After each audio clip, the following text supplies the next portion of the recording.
Big boss పరువు తీశారు. విన్నర్పై police case.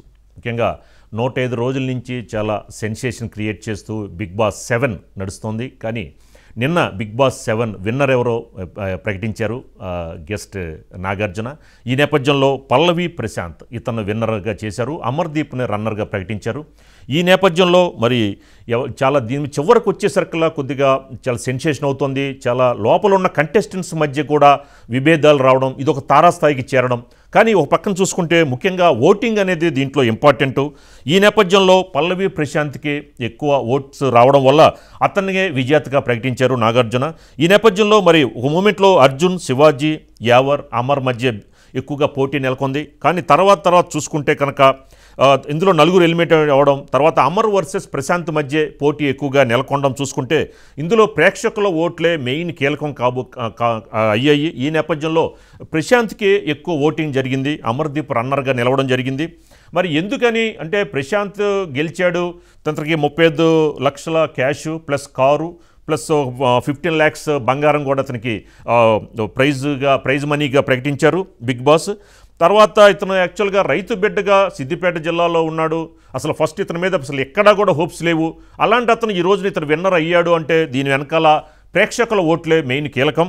ఈ నేపథ్యంలో మరి ఇతను విన్నర్ అయ్యాడు, అమర్దీప్ రన్నర్ అయ్యాడు. కానీ ఇలా నేపథ్యంలో కూడా మరి ఎందుకని బిగ్ బాస్ అయిన తర్వాత విన్నర్ ప్రకటించిన తర్వాత అన్నపూర్ణ స్టూడియోస్ దగ్గర ఉన్న బస్సులపై దాడులు పాల్పడడం, ఆర్టీసీ బస్సులు అద్దాలు పగలగొట్టడం, దీని వెనక అసలు ఎవరు చేశారు?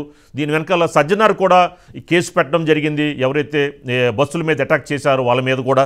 అసలు దీని వెనకాల అసలు ఏం జరిగిందనేది మనకి మరింత సమాచారం మా సీనియర్ సినిమా జర్నలిస్ట్ ఓంప్రకాష్ గారు ఉన్నారు. మరి ఓంప్రకాష్ గారిని తీసుకునే ముందు దీనికి సంబంధించి దీని మీద కూడా సిపిఐ నారాయణ కూడా కామెంట్ చేయడం జరిగింది. ఒకసారి ఆయన ఏమన్నారు, ఆయన మాటలో విందాం. నేను సూటిగా అడిగేది ఏంటంటే, ఆ బిగ్ బాస్ షో అనేది ఒక అరాచకమైనటువంటి షో. దాన్ని పర్మిషన్ చేయడం కరెక్ట్ కాదు. దానిలో ఏదైనా ప్రైజ్ వచ్చిందని చెప్పేసి ఆ ప్రైజ్ వస్తే వాళ్ళు కొట్లాడుకున్నారని, దాన్ని బస్సులు పగలు కొట్టారని చెప్పేసి ఈ సజ్జనార్ కేసు పెడుతున్నారు. నేను సూటిగా అడుగుతున్నా, మీరు సైబర్ కమిషనర్గా ఉన్నప్పుడు నేనే వచ్చి ఈ బిగ్ బాస్ అనేది ఒక క్రైమ్, ఇది దాని మీద యాక్షన్ తీసుకోవడానికి పెడితే 3 రోజులు పెట్టుకొని నేను చేయలేను, మీరు కోర్టుకు పోండి అన్నారు. నేను కింద కోర్టుకు పోతే కింద కోర్టులు కొట్టేసి పై కోర్టుకు పోమన్నారు. పై కోర్టుకు పోతే జిల్లా కోర్టు, రాష్ట్ర కోర్టుకు పోమన్నారు. ఆ విధంగా పోలీస్ డిపార్ట్మెంటు భయపడే, కోర్టులు భయపడే. బిగ్ బాస్ అంత ఆదర్శమైనది, అది అసాంఘికమైన కార్యక్రమం జరుగుతుంది. దానిలో నీచాత్యమైన కార్యక్రమాలు జరుగుతున్నాయి. కేవలం డబ్బుల కోసం కక్కుర్తి పెట్టి నాగార్జున లాంటి వాళ్ళు దానికి హ్యాంకర్గా ఉంటున్నారు. పాశ్చాత్య దేశాల నుండి తీసుకొని మనకి పెట్టి ఈడ ఒక 100 మందిని తీసుకెళ్ళి ఒక ఇంట్లో పడేసి అది వ్యవసాయ పంపకం తయారు చేసి దానిలో వచ్చిన గొడవలు చూసుకొని చేస్తున్నారు. ఇప్పుడు ఏంటంటే ఒక రైతు బిడ్డను తీసుకొచ్చారు. గ్రామీణ ప్రాంతంలో ప్రజానీకాన్ని కూడా వ్యూవర్స్గా తీసుకోవడానికి కలిసి కొట్టదప్ప కొట్టి కానీ కాదు, దీన్ని తక్షణం బ్యాన్ చేయించి కోరుతా ఉన్నా. సో ఈ నేపథ్యంలో మరి తెలుగు సాంప్రదాయాలకి విరుద్ధంగా బిగ్ బాస్ షో నిర్వహించడం వెనుక చాలామంది చాలా విమర్శలు చేశారు.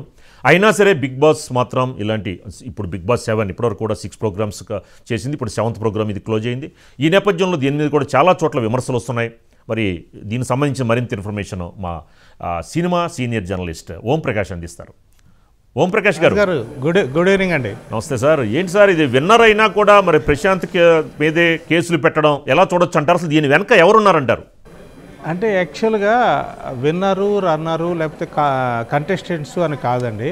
యాక్చువల్ నిన్న గొడవ ఏం జరిగింది అంటే, సినిమా రంగానికి చెందినటువంటి పలువురు ప్రముఖులు, అంటే మహేష్ బాబు దగ్గర నుంచి ఇప్పుడు లేటెస్ట్గా త్వరలో విడుదల కాబోయే సినిమాలకు సంబంధించిన హీరోలు, హీరోయిన్లు అలాగే డైరెక్టర్లు కూడాను బిగ్ బాస్ ఫినాలేకి వస్తారు అనేటువంటి ఒక ప్రచారం సోషల్ మీడియాలో విపరీతంగా జరిగిందండి. దాంతో ఎప్పుడు ప్రతిసారి కూడాను ఎవరైనా కానీ కంటెస్టెంట్ ఎలిమినేట్ అయ్యి బయటకు వచ్చిన తర్వాత వాళ్ళ అభిమానులు, కొందరు వాళ్ళని చూడాలనుకునే వాళ్ళు ఏది మన అన్నపూర్ణ 7 acres గేట్ దగ్గర వెయిట్ చేయటము, వాళ్ళు బయటకు వచ్చినప్పుడు నినాదాలు చేయటం, ఇవన్నీ మనం చూస్తున్నాం.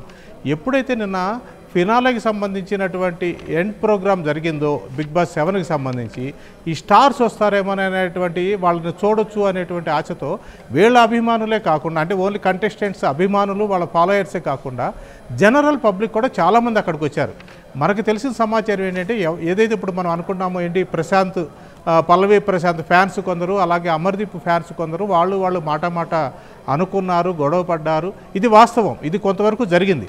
కానీ రచ్చ బాగా జరగడానికి బస్సుల మీద రాళ్ళు వేయడానికి ప్రధాన కారణం ఏంటంటే అన్నది చాలామంది అంటే అక్కడ ఉన్న లోకల్ పీపుల్ చెప్తున్నది ఏంటంటే ఇలా ఎవరైతే సినిమా ఆర్టిస్టులను చూద్దామని వచ్చారో ఆ పక్కన ఉన్నటువంటి బస్తీల్లో ఉన్నటువంటి కుర్రాళ్ళు కావచ్చు వాళ్ళు ఏంటంటే లేట్ నైట్ అయిపోయింది, అప్పటికే 9:30, 10 అయ్యింది, ఆదివారము కాస్త డోస్ వేసుకుని వాళ్ళు అక్కడికి వచ్చారు, వాళ్ళు అసలు కంట్రోల్లో లేరు.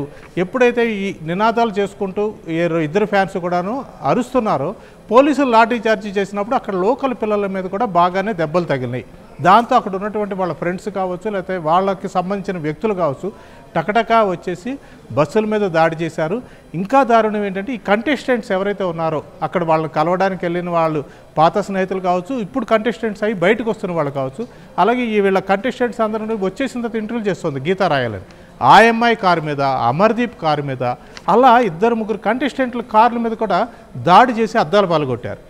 దీన్ని వాళ్ళు సరే ఫ్యాన్స్ చేసిన దాన్ని అభిమానులు చేశారు కదా అని చెప్పి ఆర్టిస్టులు కొంత మనసులో బాధ ఉన్నా కానీ అంతా అక్కసు వెళ్ళగక్కలేరు, ఫ్యాన్స్ని తిట్టలేరు, వాళ్ళు ఒక చిన్న డైలమాలో ఉంటారు. కానీ సజ్జనార్ గారికి ఏముంది, ఆయన నిర్మోహమాటంగా ఆర్టీసీ ఎండి వీళ్ళ మీద కేసులు పెట్టండి, ఎందుకంటే Annapurna studio 7 acres out gate దగ్గర చక్కగా వీడియో కెమెరాలు ఉంటాయి, అలాగే సీసీ కెమెరాలు ఉంటాయి, అలాగే మెయిన్ రోడ్డు మీద ఉంటాయి. ఇవన్నిటిని కూడా వాళ్ళు కూలంకషంగా గమనించి ఎవరైతే సంఘ విద్రోహ శక్తులు అనే పదం కాస్త పెద్దదైతే అయి ఉండొచ్చు, కానీ ప్రభుత్వ ఆస్తులను ధ్వంసం చేసినప్పుడు వాళ్ళని ఆ పదంతో పలకడంతో అంటే ఆ రకంగా ప్రస్తావించడంతో కానీ పిలవడంతో కానీ తప్పు లేదు. కాబట్టి అలాంటి వాళ్ళ మీద ఖచ్చితంగా చర్య తీసుకుంటాము. అంటే ఫ్యాన్స్ ముసుగులో ప్రభుత్వ ఆస్తుల్ని ధ్వంసం చేయడం అనేది ఎంత మాత్రమూ సమంజసం కాదు, ప్రజల ఆస్తి అది. కాబట్టి దానికి ఏదైనా కానీ భంగం కలిగించిన వాళ్ళ మీద ఊరుకోమని చెప్పేసి IPC 147, 148, 149, 289 ఇలా ఒక 6-7 సెక్షన్స్ మీద ఆయన కేసు పెట్టమని చెప్పారు. అలాగే సుమోటోగా తీసుకుని వాళ్ళే అంటే జూబ్లీ హిల్స్ పోలీసులు వాళ్ళ మీద కేసు కూడా పెట్టారు. రాజు గారు, ఓంప్రకాష్ గారు, అసలు యాక్చువల్గా ఇప్పుడు బిగ్ బాస్ ప్రోగ్రాం నిర్వాహకుల మీదే కేసులు పెట్టాలి కానీ అని చెప్పని సిపిఐ నారాయణ గారు చెప్పారు. ఇప్పుడు మరి ప్రోగ్రాం నిర్వాహకుల మీద అసలు ఇలాంటి యొక్క సాంప్రదాయాలకి విరుద్ధంగా ఇలాంటి బిగ్ బాస్ ప్రోగ్రామ్స్ పెట్టడం అనేది మరి ఒక విధంగా మన ఫ్యూచర్ జనరేషన్స్కి మనం ఎలాంటి సూచనలు ఇవ్వబోతున్నామో ఇలాంటి అంశాలపై సిపిఐ నారాయణ గారు మాట్లాడిన నేపథ్యంలో మరి విన్నర్ మీద కేసు పెట్టడం కాకుండా బిగ్ బాస్ నిర్వాహకుల మీద కేసు పెట్టాలి అని ఆయన చేసిన వ్యాఖ్యలు ఎలా చూడొచ్చు అంటారు? అవునండి, 100% కరెక్ట్ అండి. ఎందుకంటే నారాయణ గారు ఆయన అంటే వేరే కమ్యూనిస్ట్ పార్టీ అది కాస్త భారతీయ సంస్కృతి సంప్రదాయాలు ఇలాంటి వాటికి కాస్త అవేగా ఉన్నా కానీ కొంత ఎగతాళి చేసినా ఇది ఈ మూఢనమ్మకాలు అని చెప్పినా కానీ ఆయనలో కూడా ఒక సున్నితమైన భారతీయుడు అనేవాడు ఉన్నాడండి. ఇక్కడ సంస్కృతి సంప్రదాయాల మన్నన దానికి ఆదరణ జరిగితేనే ఇక్కడ అందరూ కూడా చక్కగా సంఘీభావంతో బతకగలరని ఆయన కూడా మనసులో నమ్ముతారు.